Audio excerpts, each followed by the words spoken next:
Oh yes, oh yes, oh yes, I finally did it. I killed him, yes, and there is nothing anybody can do about it. At least my parents are happy now and they have finally ruled my life. Oh God, oh, please, you guys should take me away from here. Take me to anywhere. Festus was seen lying dead on the kitchen floor. He was bleeding badly from his neck. "He is already dead," one of the female neighbors cried out loud. The neighbors immediately called the cops on Monica, and she was taken to the nearest police station for interrogation. After some few hours, Monica's friend Amaka, upon hearing what happened, came to see Monica in the cell where she was locked. Oh no, oh no. I regret every of my decision in getting married. If I had known, I would have chosen to stay single for life. Monica said to her friend in tears. Amaka came closer to her and hugged her deeply. She used her hands to wipe away her tears, and she said, It's okay, my sister and friend. Take a deep breath and tell me what really happened. What went wrong? Why will you do such a thing? Amaka asked. I made a very bad decision in life, and this is really hurting me down. I blamed my parents. Yes, I blamed them. I blamed my parents. I will never forgive them. I will never in this life. I will never. It all started in the year 1992. Mr. and Mrs. Obi got married. After a year, they had a baby girl, and they named her Monica. 5 years later, and Mr. and Mrs. Obi were praying to God to still bless them with another child, but it wasn't forthcoming. On one fateful day, Monica heard a loud voices from her parents' room. It was her mom and dad again, quarreling. What could be wrong? What could be the problem again? Monica asked in thought. She moved close to the door and listened quietly. How could you? Could you do this to me? Why will you betray me like this? This man. Mrs. Obi screamed at her husband. And what have I done that no one have done on earth before? I got another woman pregnant. And so what will you do about that? How dare you say that to my face? After all I have labored with you in the past years, you betrayed me. For this, there will never be peace between us again. Mrs. Obi said in tears, and she stormed out of the room. And that was the beginning of everyday misunderstanding in the house of Mr. and Mrs. Obi. Monica grew to watch her parents fight all the time. She would sit in her room and cry bitterly, asking God, Oh God, why me? Why did you choose to bring me to this family? Why was I born into this family of hate, sadness, and quarrel? God. at school, Monica could hardly concentrate. She was always thinking about the situation at home. The loud quarrel voices of her parents echoes in her ears, and her parents' fights occupies her mind. She finally struggled to graduate from high school. and finally she gained admission into the university. Hooray! Finally! I will be free from this sad house. Oh God, thank you. Monica said to herself as she happily packed her things to move into her school hostel. 3 years went by and Monica refused to go home. She will spend her holiday in school all by herself. She doesn't like to see her parents fighting, so she decided to be all by herself in school. She would only call them whenever she needs financial assistance. It was 4 years already, and it is time for Monica to graduate from school. Oh my God, I'm about to graduate from school to go back to that house. What will I do now? I don't want to go back there anymore. I don't like seeing my parents fighting. It gives me so much sadness, and I'm tired of being sad. How will I be able to cope? Where will I go from here now? Oh my God.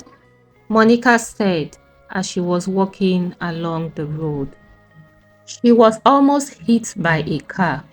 She managed to save herself from the car. Then she fell down heavily.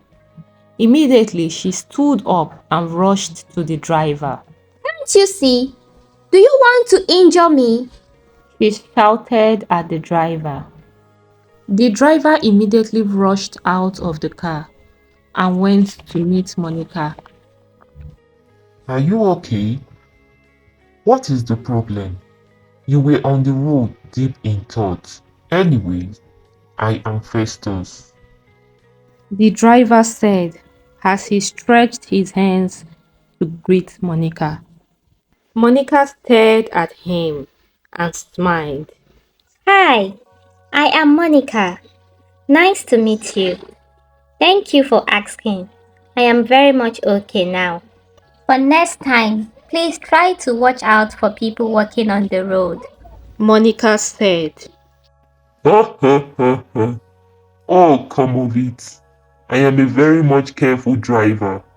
Next time, please watch out for vehicles moving on the road. Festus replied. They looked deep into each other's eyes and smiled. That was how the two became friends. It was Monica's final exam period. She wrote her last paper on a fateful day and went straight to Festus' house to tell him she would be leaving for her parents' house the next day. How will I get to see you again after now? Festus asked in a worried tone, and Monica replied, I don't know. I don't know at all. My parents doesn't allow me to go out, and they are strict with seeing me around men. Monica, I am so much in love with you. I need to see you from time to time. If you don't mind, I want to marry you. Festus said immediately. Marry me? But we don't really know each other. It's barely 3 weeks we met. 3 weeks is more than enough time to know each other. You go and think about this, my love. The two discussed at a length and Monica went back to her hostel. That night, Monica's mind traveled around all what Festus said to her and everything happening back home. Yes, yes. I got a solution to my problem. I get to marry Festus, move in with him. With that, I'll be free from that sad house forever. Monica screamed out with joy. But wait a minute. I don't really know this guy called Festus. So, how am I supposed to marry a man I just met? Monica said on a second thought. She was thinking deep about everything. and she slept off to wake up the next morning. At morning, she prepared, packed her things, and set to go home. Festus came and escorted her to the bus park. "Remember what I told you," Festus said to Monica as her bus was about to move. Monica smiled, with her head nodding. "Okay." She waved at Festus and their bus moved. Monica arrived home and shouted at the gate, "Mom! Dad!" But there was no response. She then decided to take her things inside by herself. Getting to the living room, she met her parents fighting. "Not again," she said to herself. "Oh God, what kind of life is this?" She tried to separate them, but they didn't listen to her. She then ran to her room and locked herself up. I can't stay in this house. I need to call Festus. I will marry him. She looked for her phone. Monica called Festus and they fixed a date he would come to see her parents for marriage. Monica and Festus got married 3 months after, and they were living happily together. They would play both in the sitting room and in the kitchen, in the bedroom and every other corner of the house. They were best of friends. They share things together. They would laugh at a lot of things and they would discuss about a lot of things. Not until one fateful day, Monica heard a noise from one of the empty rooms in the house at the middle of the night, around 2 a.m. It was Festus. She peeped closely and saw an old ancient man talking to Festus in the empty room. She tried to listen to what they were discussing, but couldn't because they were chatting in a very low tone. Out of fear, she tiptoed back to her room and wondered in great fear who the old man was and how he got into the house. She also wondered what the relationship is between the man and her husband, because she knows every member of her husband's family and none was a resemblance to this old man. Besides, the man looks so weird. Oh my God. Could it be that Festus belongs to a secret cult? She asked herself. After an hour, Festus tiptoed back to the room so he doesn't wake Monica up. Monica immediately pretended she was asleep and prayed for morning to come silently. At morning, Monica observed Festus closely. Festus looked so worried, always in deep thought. Are you okay? Is there anything you would like to share with me, your wife? Monica asked Festus. No, dear, it's nothing. I am fine. Festus replied. Okay then, if you say so, Monica said, and she moved away from Festus' presence. She started thinking over all she saw last night, but don't have anyone to share it with. Her parents and her weren't close. They are so busy fighting all the time that they lose their daughter's connection and relationship. The house was becoming too cold as Festus is always looking sad and disturbed. Monica kept on wondering about what she saw and the old man. After a week, the old man appeared again to Festus. Have you told her yet? The old man said. No, I don't want to. It's still too early, and I am in love with my wife. I don't want that for her. Festus replied. But it is the family's tradition. You have to do as I say to keep the family's wealth growing. Your brothers did the same. Why should your own be different? Be warned, Festus. For any more delay is dangerous. Be warned. But, it is barely 3 months I got married. I need some time, please. Baba, I need some time. The old man disappeared before Festus could complete his statement. After 2 days, the old man appeared again, and this time he came with so much anger and force and threatened to destroy Festus' entire family if he didn't do as he has said. And he disappeared immediately without letting Festus speak. Festus became more afraid and furious. I will let the cat out of the bag, he said to himself. I pray my wife understands, he said. One fateful day, he summoned courage and called his wife to the sitting room. Honey, there is something I want to tell you. Monica immediately left all she was doing in the kitchen and ran to him, for she has been waiting too long for this day. In my family, we have a very deep secret that we have shared and kept among each other for years now. Anyone that tries to leak out this secret will run mad instantly. Please, promise me you will not react badly to this, and you will do as I say. Festus said. I'm all ears. Monica said in a rush.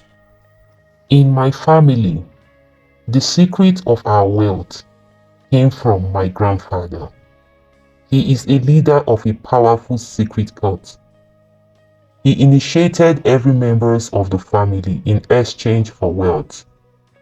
For the wealth to keep growing, every male members of the family must have sex with each other wives. Immediately they are married into the family. You say what? And why are you telling me this now? What are you insinuating? I don't understand. Monica cut Festus short immediately. Please, honey, it's not my fault. I never wanted this, but what am I supposed to do? Please do this for us. Do this for me. Please. Festus began to beg. No way! Never in this life. In the next life. Never! Monica shouted back at Festus and walked out. Oh no.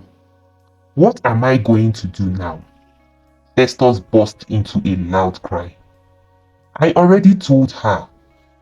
She must agree to this. If not, I am doomed forever. I will not allow this to happen. She must do as I say. The next 3 days, Monica and Festus wasn't in good talking terms. Monica will lock herself up and cry bitterly. What will I do now? Who will I narrate this to? Please, Lord, save me. Festus will not even allow me go out of this house anymore. Should in case I want to run away.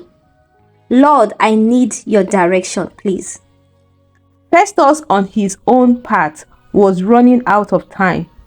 He summoned Baba over one night and they planned on how to force Monica to sleep with his brothers, one after the other. Monica was now always at alert. Even the sound of a pin falling on the floor could wake her up from sleep. On one fateful evening, Monica was in the kitchen cutting some oranges for herself.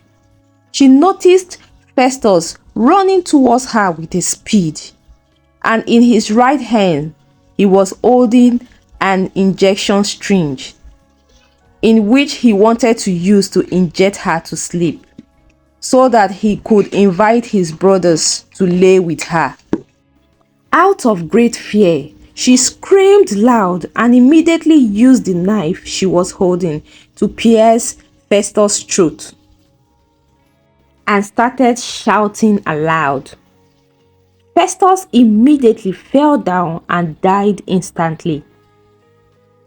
"Take me out of here now," he cried out. The neighbors heard her screaming and broke into their house. That was how Monica found herself in the police cell. She was charged for murder and sentenced to life imprisonment. Monica refused to see her parents. I never want to see them in this life again. They are the reason I fell into a bad marriage. They are the reason I got married in a rush. They are the reason for my downfall.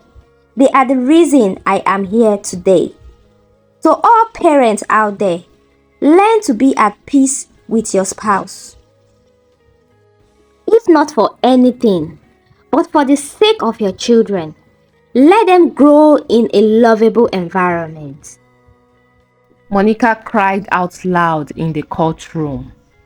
Mr. and Mrs. Obi got a divorce and regretted everything they have made their daughter pass through. Their life of sadness and I know just got started.